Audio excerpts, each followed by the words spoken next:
తాకట్టులో ఉన్న బంగారాన్ని విడిపించి ఆ రోజు ఆన్లైన్ రేటుకే మేము కొంటాం. Sharma gold company. అందరికీ నమస్కారం. Welcome to our channel. నేను మీ రమ్య. అక్టోబర్ మాసంలో 12 రాష్ట్రాల వారికి ఏం జరగబోతుంది అని మనకు తెలియజేయడానికి ఈరోజు మన ముందున్నారు ప్రముఖ జ్యోతిష పండితులు, అలాగే లలిత ఉపాసకులు బ్రహ్మశ్రీ నానాజీ పట్నాయక్ గారు. గురుగారిని అడిగి మరెన్నో విశేషాలు తెలుసుకుందాం. గురుగారు నమస్కారం. శ్రీమాత్రే నమః. గురుగారు, అక్టోబర్ మాసంలో సింహరాశి వారికి ఎలా ఉండబోతుంది? అక్టోబర్ మాసంలో మనకి మొదట అమావాస్య వచ్చినప్పుడు వీళ్ళ గ్రహణం అనేది ధనస్థానంలో పడుతుందమ్మా సింహం వారికి. కాబట్టి విదేశాల్లో నివసించేటువంటి వారు ఫైనాన్షియల్ మ్యాటర్స్ విషయంలో, కుటుంబ సభ్యుల్లో పెద్దల విషయంలో అనేది కొంచెం జాగ్రత్తగా ఉండాలి. అయితే రాస్యాధిపతి ఎప్పుడైతే 2వ స్థానంలో ఉంటాడో పర్టికులర్గా కొంచెం అది కూడా కొంత ఎప్పుడైతే మీకు కన్యా అంటే సింహం నుంచి 2వ స్థానం కన్య అయింది కాబట్టి దీని ప్రభావం ఎలా ఉంటుంది ఏమిటి అంటే వీళ్ళు కొంచెం మనీ రిలేటెడ్ సంబంధించినటువంటి విషయంలో కొంత చూసుకోవాలి కొన్ని విషయాల్లో. అంటే అలాగా అంటే తొందరపడి ఎవరికి కుటుంబ సభ్యుల ద్వారా తెలిసిన వాళ్ళకి అప్పులు ఇవ్వడం లాంటివి చేయకూడదు, గుర్తుపెట్టుకోండి.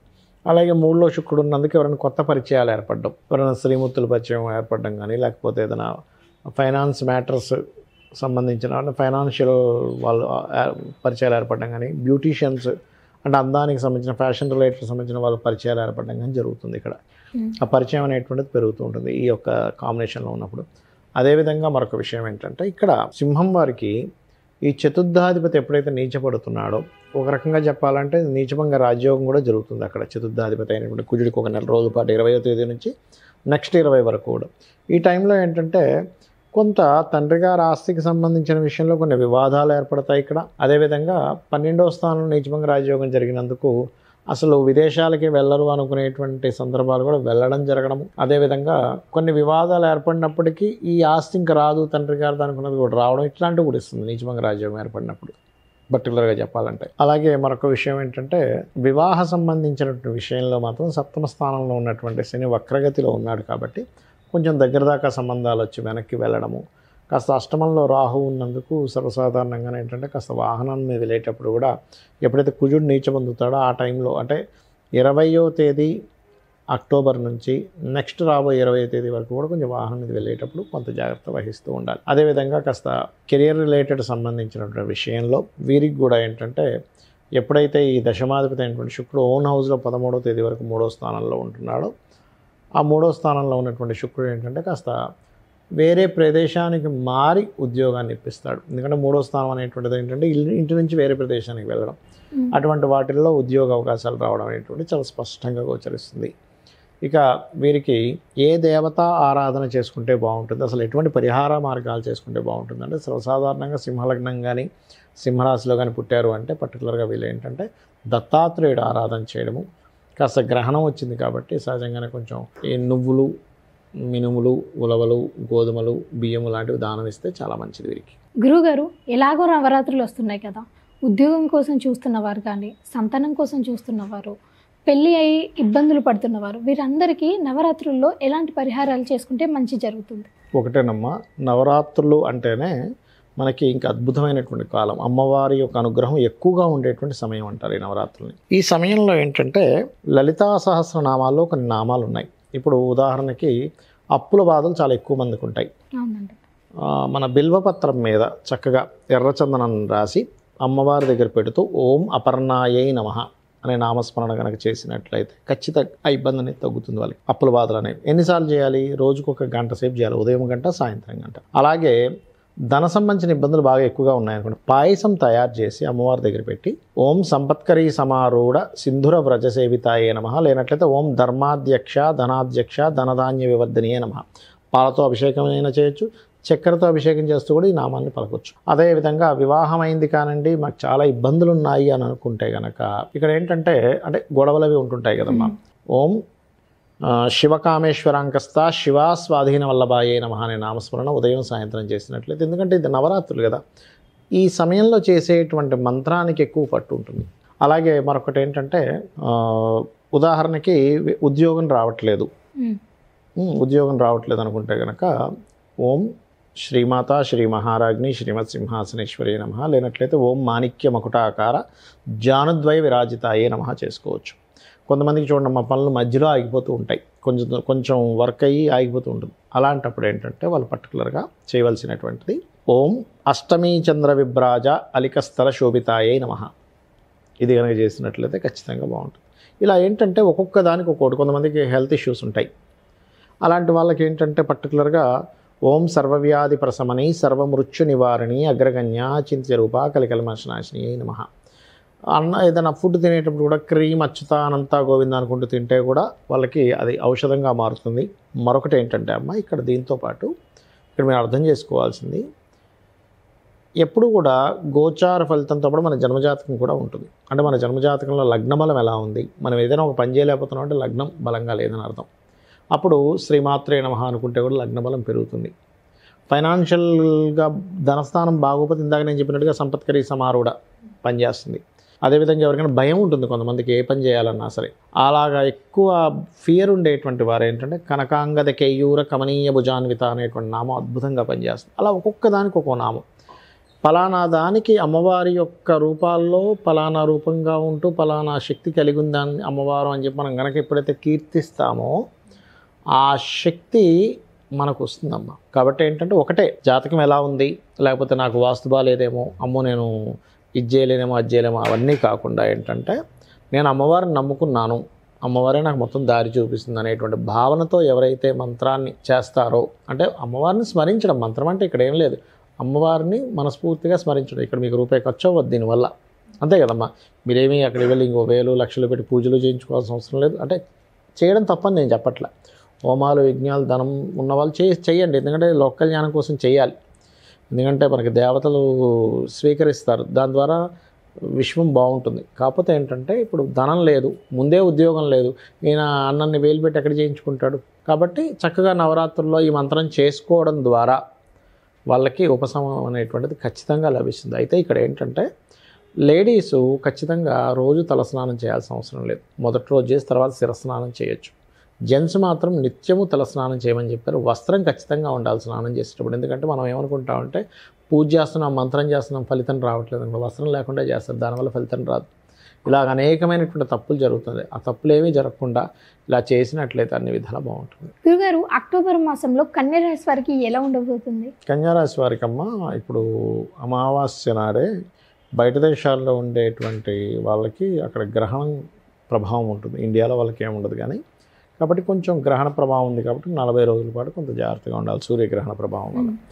ఏంటి దాని ప్రభావం వల్ల ఏమిటి బయట దేశాల్లో ఉండే వారికి, కన్యా రాశి వారికి అంటే కొంచెం ఇన్వెస్ట్మెంట్స్ విషయంలో కానివ్వండి, కొంచెం ఎవరో ఏదో వీళ్ళని ఏదో అన్నారనేటువంటి ఒక చిన్న ఫీల్ ఏర్పడుతూ ఉంటుంది. అటువంటి విషయాల్లో కానివ్వండి కొంత జాగ్రత్త పడాలి. అలాగే మరొక విషయం ఏంటంటే ఇక్కడ దీంతోపాటు ఈ రాశి వారికి 2వ స్థానంలో ధనస్థానంలో శుక్రుడు ఉన్నాడు కాబట్టి కాస్త గతంతో పోల్చుకుంటే ఫైనాన్షియల్గా చాలా బాగుంటుందని చెప్పుకోవచ్చు. కాకపోతే కాస్త 3వ అధిపతి నీచ పొందుతున్నాడు కాబట్టి కొంత లాభాపేక్ష కోసం కొంత అన్నదమ్ములతోని సిబ్లింగ్స్తో చిన్న చిన్న డిస్టర్బెన్సెస్ రావడము, మళ్ళీ అది కొంత నీచభంగ రాజయోగాలు, 2వ స్థానంలో నీచభంగ రాజయోగం, లాభంలో నీచభంగ రాజయోగం కాబట్టి కొంత ఘర్షణ ఇస్తుంది. వ్యాపార సంబంధించిన విషయాల్లో లాభం కూడా ఇస్తుంది ఇది. అలాగే వీళ్ళకి ప్రాపర్టీ మూలంగా కూడా ధనయోగం ఉంది అని చెప్పుకోవచ్చు. ఎందుకంటే ప్రాపర్టీ కారకుడైనటువంటి శుక్రుడు 2వ స్థానంలో ధనస్థానంలో ఉంటూ ప్రాపర్టీకి కారక స్థానమైన 4వ అధిపతి భాగ్యంలో ఉన్నాడు. సో 4వ అధిపతి భాగ్యంలో ఉండడం, ధనాధిపతి 2లో ఉండడం అనేటువంటిది ఏంటంటే అది మంచి యోగంగా చెప్తారు. అంటే ఏదైనా ప్రాపర్టీ మీద డబ్బులు రావాలి, వాహనం మీద డబ్బులు రావాలి, నగల మీద డబ్బులు రావాలి, ఇట్లాంటివి వస్తాయన్నమాట వీళ్ళకి ఈసారి. అలాగే శని ఎప్పుడైతే 5వ స్థానంలో వక్రించున్నాడో కొంచెం కుజుడి దృష్టి కూడా దాని మీద పడుతుంది కాబట్టి సంతానం కోసం, అంటే సంతానం మూలంగా సంతానము, ఫ్రెండ్స్, ప్రేమ వ్యవహారాలు వీటి వల్ల కొంత స్ట్రెస్ ఉంటుంది. కాకపోతే అప్పు తీర్చడం కూడా జరుగుతుంది శని వక్రించడం వల్ల, అందులో ఎటువంటి సందేహం లేదు. కొంచెం 20వ తేదీ తర్వాత మాత్రం కొంచెం వివాహ నిర్ణయాలు, జీవిత భాగస్వామి లేనట్లయితే పార్ట్నర్షిప్స్ విషయంలో కొంత జాగ్రత్త వహిస్తూ ఉండాలి. అయితే ఏదేమైనప్పటికీ కూడా వీళ్ళ గ్రహణం లగ్న సప్తమాల్లో పడింది. అంటే ఒక 15 రోజుల ముందేమో చంద్రగ్రహణం, 15 రోజుల తర్వాత ఏమో సూర్యగ్రహణం ఏర్పడినందుకు లగ్న సప్తమాల్లో ఎప్పుడైతే మీకు గ్రహణం పట్టిందో దీని ప్రభావం ఏంటంటే పర్టికులర్గా వీళ్ళ యొక్క జీవిత భాగస్వామి లేకపోతే వీళ్ళ యొక్క పార్ట్నర్స్ మీద ప్రభావం చూపిస్తూ ఉంటుంది. ఆ యొక్క విషయాలు జాగ్రత్తగా ఉండాలి. ముఖ్యంగా ఈ మాసంలో 10వ తేదీ వరకు ఉద్యోగ సంబంధించినటువంటి విషయంలో జాగ్రత్త వహించాలి.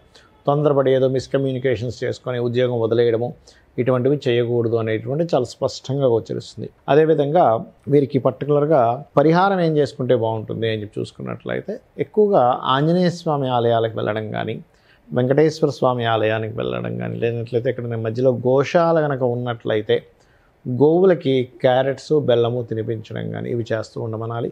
అలాగే వీళ్ళకి లగ్న సప్తమాల్లో గ్రహణాలు పట్టాయి కాబట్టి నవగ్రహాల్లో ప్రత్యేకంగా రవి, చంద్ర, రాహు, కేతు ఈ గ్రహాల దగ్గర దీపారాధన చేయండి. చేసినట్లయితే అన్ని విధాలా బాగుంటుంది. గురుగారు, ఎలాగో నవరాత్రులు వస్తున్నాయి కదా, ఉద్యోగం కోసం చూస్తున్నవారు కానీ, సంతానం కోసం చూస్తున్నవారు, పెళ్ళి అయి ఇబ్బందులు పడుతున్నవారు, వీరందరికీ నవరాత్రుల్లో ఎలాంటి పరిహారాలు చేసుకుంటే మంచి జరుగుతుంది? ఒకటేనమ్మా, నవరాత్రులు అంటేనే మనకి ఇంకా అద్భుతమైనటువంటి కాలం. అమ్మవారి యొక్క అనుగ్రహం ఎక్కువగా ఉండేటువంటి సమయం అంటారు ఈ నవరాత్రుల్ని. ఈ సమయంలో ఏంటంటే లలితా సహస్రనామాల్లో కొన్ని నామాలు ఉన్నాయి. ఇప్పుడు ఉదాహరణకి అప్పుల బాధలు చాలా ఎక్కువ మందికి ఉంటాయి. అవునండి.